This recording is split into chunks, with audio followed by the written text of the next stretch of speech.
No Brasil, o combate ao crime organizado parece um cabo de guerra. De um lado, o confronto armado, a força. Do outro, o ataque às finanças. Mas qual dessas estratégias é a certa?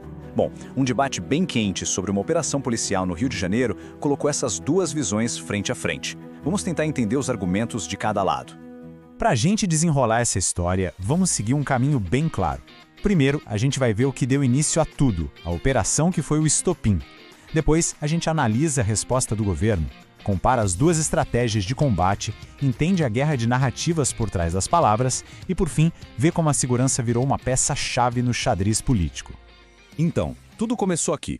Uma mega operação da polícia lá no Rio de Janeiro, e ela não só virou manchete em todos os jornais, como também acendeu o pavio de um debate nacional sobre qual deveria ser a estratégia de segurança pública do país. Mais de 120 mortos. Esse foi o saldo que foi divulgado da operação. É um número que por si só já choca, né? E que, claro, colocou a ação policial imediatamente sobre um escrutínio gigantesco, gerando muitos questionamentos. A repercussão foi tão grande, mas tão grande, poucos dias depois, o governo federal se mexeu e sancionou uma nova lei com a promessa de endurecer o combate ao crime organizado. Foi uma resposta rápida.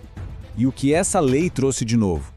Olha, basicamente, ela criou novos tipos de crime, como o de obstruir ações contra o crime organizado, e também ampliou a proteção para juízes, promotores e policiais. A intenção era bem clara: fortalecer o Estado nessa luta.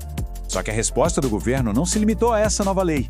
A própria operação no Rio abriu uma caixa de Pandora, um debate muito maior. Qual é, afinal, a filosofia do governo federal quando o assunto é segurança pública? E isso leva a gente para a pergunta central que dividiu todo mundo. O problema do Brasil é a falta de ferramentas para acabar com o crime organizado? Ou será que é falta de vontade política? Onde é que está o nó? E as respostas para essa pergunta foram diretas e totalmente opostas. De um lado, a gente ouviu a acusação de que a ideologia do governo, chamada de covarde, impede uma ação mais dura.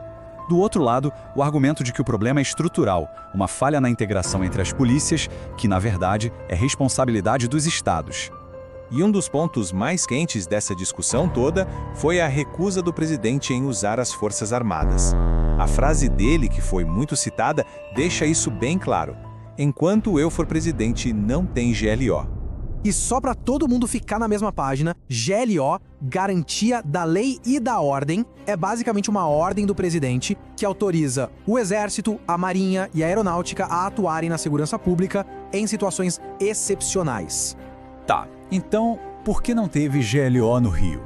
As explicações são um retrato perfeito desse debate. Um lado diz que foi uma decisão puramente ideológica do presidente. Já o outro lado rebate, dizendo o seguinte: calma aí, o governador do Rio nem sequer pediu a GLO. A responsabilidade, nessa visão, seria do Estado. Essa divergência toda sobre o uso da força nos leva direto para outra questão fundamental.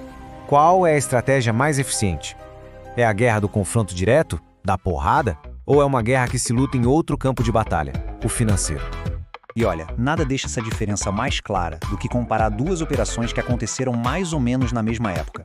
No Rio, a estratégia foi o confronto armado pelo território. Resultado, mais de 120 mortes. Em São Paulo, o foco foi outro: asfixia financeira, atacando a lavagem de dinheiro. O resultado? Nenhum tiro disparado. Impressionante a diferença, né? A defesa da estratégia financeira é essa: você asfixia a organização financeiramente. Sem dar um tiro, consegue muito mais. A lógica é simples: cortar o dinheiro, que é a espinha dorsal do crime. Mas o contra-argumento vem com a mesma força. Para essa visão, a estratégia financeira é até ingênua. Como é que você convence centenas de narcoterroristas, como foram chamados, a se renderem sem luta? A resposta aqui é que a única linguagem que eles entendem é a da força. E o uso dessa palavra, narcoterroristas, não foi por acaso. Ela nos leva para um outro campo de batalha importante nesse debate: a guerra das palavras. Porque o jeito que a gente nomeia um problema muda o jeito que a gente pensa na solução. A questão é essa: esses grupos são só organizações criminosas ou eles já podem ser considerados organizações terroristas? E essa escolha de palavras não é só um detalhe, ela tem implicações táticas e políticas gigantescas. Um lado diz que chamar de terrorista é dar o nome certo ao problema. O outro que as autoridades evitam citar nomes para não fazer propaganda para eles. Quem defende o uso do termo terrorista argumenta que essas facções controlam o território, desafiam o poder do Estado e impõem um terror a milhões de pessoas. Se isso não é terrorismo, o que seria? É quase como uma guerra pela soberania. A outra visão, por outro lado, é mais pragmática.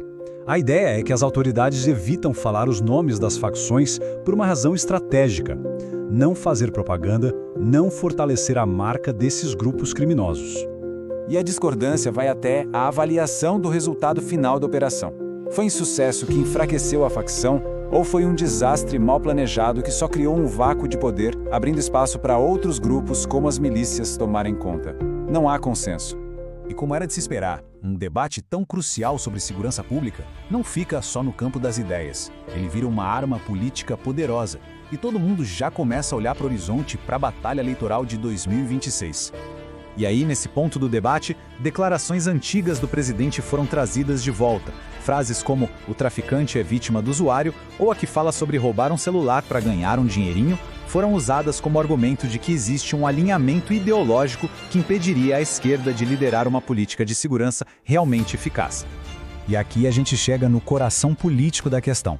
Será que a esquerda consegue evoluir e criar novas políticas de segurança deixando o chamado senso comum para trás? Ou, como diz o outro lado, já é tarde demais e o histórico ideológico mostra uma incapacidade fundamental de lidar com o tema? No fim das contas, a grande questão continua no ar. O dilema da segurança no Brasil é um problema técnico, de falta de ferramentas e integração? Ou o buraco é mais embaixo? É um choque de ideologias que parecem impossíveis de conciliar. O debate, como a gente viu, não dá respostas fáceis. Só a certeza de que essa vai ser uma questão central para o futuro do país. Nosso conteúdo é baseado em casos reais para você debater criticamente.